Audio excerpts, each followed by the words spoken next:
All right, I want to do a quick video on how I am sanding and painting these steel bumpers. If you saw my gear video there, these had some surface rust on it.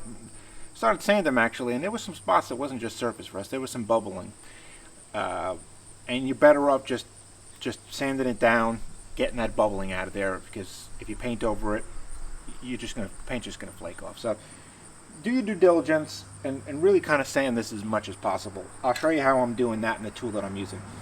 And the paint that I use, this is the rear bumper. I've already done this one. I wanted to make sure everything looked good and before I actually made a video on it. The paint I'm using is this Oleum Truck Bed Pro Grade. This is like equipment grade paint. I think really that's what this is.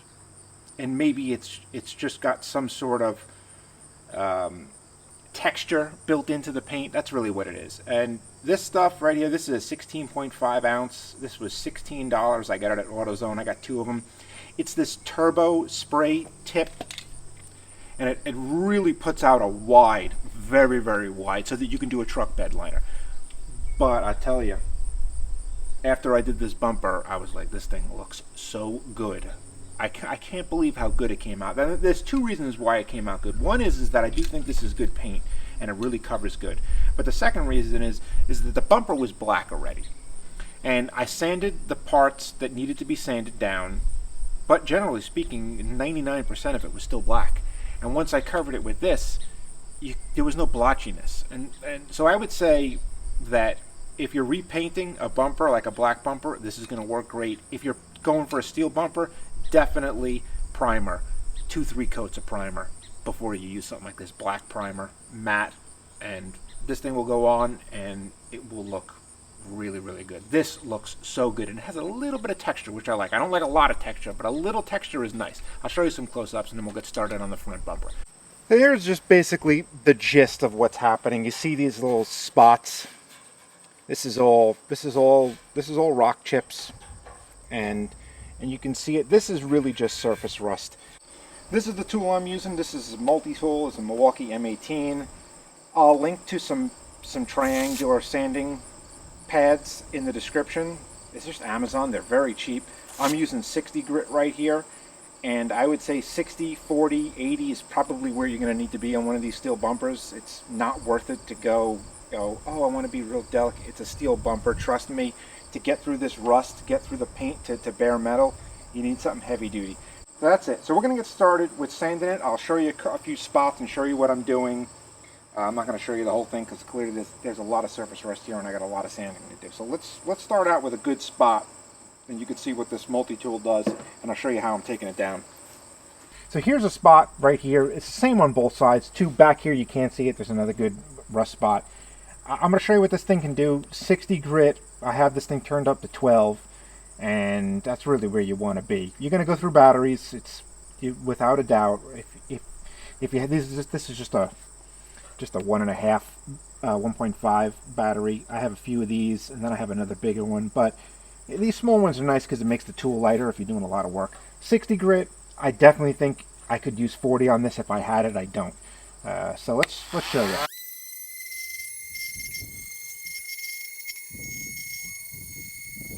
You're going to want a wet rag to get this dust off and make sure you see what you're working with.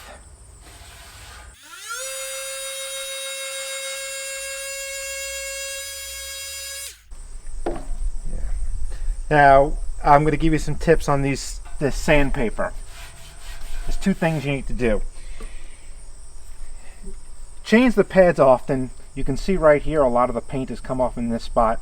So change the pads often, but also rotate them. Because the angle that you're working at, you're going to have a tendency to like use a corner or something like that. Well, if I was using this corner, which was this before, I think, and I'm doing this, well, it's going to get caked up. But if I rotate it, I now have this another corner that makes it really simple. I don't have to change my angle. I'm still at the same angle. I just come in here and I do it again. Now, I can tell you with absolute certainty this was a brand new pad, and it took this paint down to nothing. Once you use this pad for a little while, it's not going to be as good. Switch them. I'm telling you, these pads are very cheap. I think I got 120 pieces for $15, less than $15. So to just change them often. It'll make your job a lot quicker. Use fresh pads.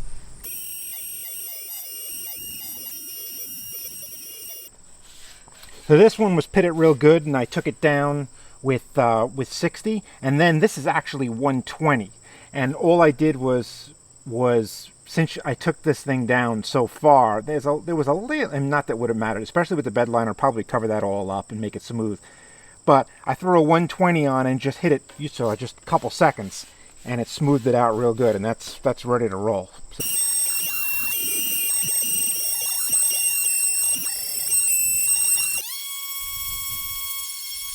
another thing is that spots like this, you want to use the corner.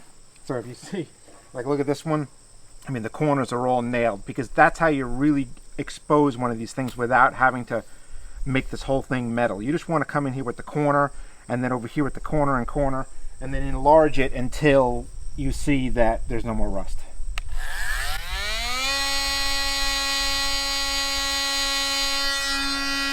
Okay, there's a little bit more there.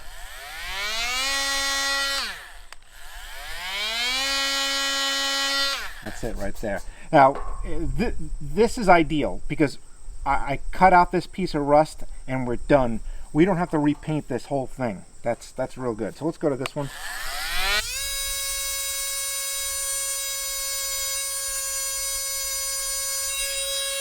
So that's good there. Perfect. Now I'm just going to switch quick to this 120, which I've been using a little bit, and then we're just going to smooth it out.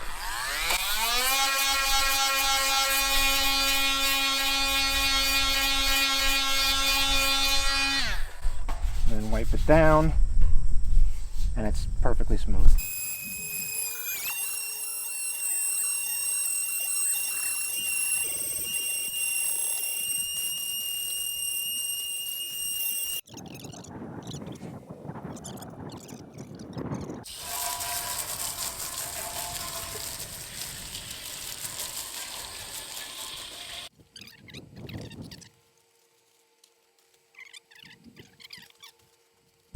All right, that's where we're at with this. I took down a lot of the big spots, stuff that I was really worried about. Obviously, there's still, little tiny spots here and there. I would have to sandblast the whole thing. Not doing that, clearly. I think that no matter what, this is going to rust anyway because, I use the truck. I really use the truck. I don't just drive it on the highway or around town or anything. Actually, we use it for well, it's new. We're going to be using it for camping, fishing, hunting, all that kind of stuff. So we're in areas where there's gonna be a lot of rocks. There's no doubt about it. Rocks are gonna hit this and it's gonna rust. The spots are gonna rust. That's just the way it is. But I think we're gonna get it looking good for a few years at least. And then who knows what'll happen. Maybe I take it off and repaint it again. It's really actually very easy and it's very cheap. So let's get the painting done. It's washed, it's dried. There's a little bit of wind, which I'm not too excited about. But I do like the sun, so it'll dry quick, which is nice. And maybe we'll just spray it in between the wind gusts. We're going to shake this thing up real good. We're going to start here, and we're pretty much just going to this area. You want to be, I think this says you got to shake it up for like a minute. You don't want to be any closer than that, and you definitely don't want to spray like this because the slot that the paint comes out of is vertical. So you'll just spray a freaking thick line right just like that. You always got to be moving this way. Got to be moving perpendicular to the direction of that cap, which is vertical.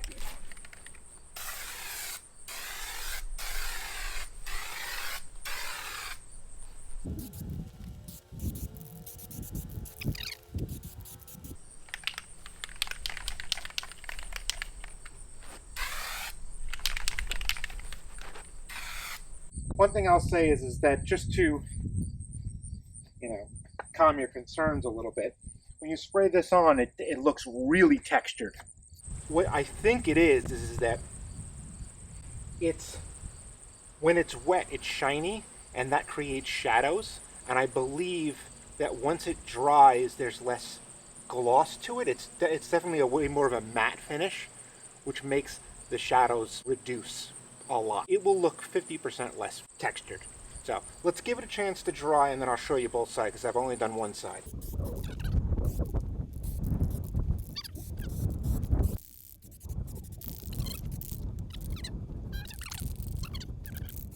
This thing is dry, and it's actually the next day, and I wanted to make sure there was sun here when I showed you what it looks like. Definitely looks good. I'll get you some close-ups of this. I'm very happy with the way it turned out. I think it looks great. And for one can, it just took one can. That's it, one can. Maybe a little touch-up I gotta do. I think I gotta do a little touch-up over here. But other than that, that's it. One can, 16 bucks. And some sanding, obviously. Had to do some sanding. But other than that, that's it. Alright, we're ready to get this thing on. You'll probably see that in the next video. Or the video after that, I'm not sure. But we're going to be putting this thing on the truck. It's going to take I need an engine hoist to put it on. That's how heavy it is. Either that or you need two friends. Two people to hold it and one person to bolt it. It's a little too heavy to be risking one person holding it and one person bolting it, honestly. Well, at least for me. But, alright. Thanks, everyone. Appreciate it.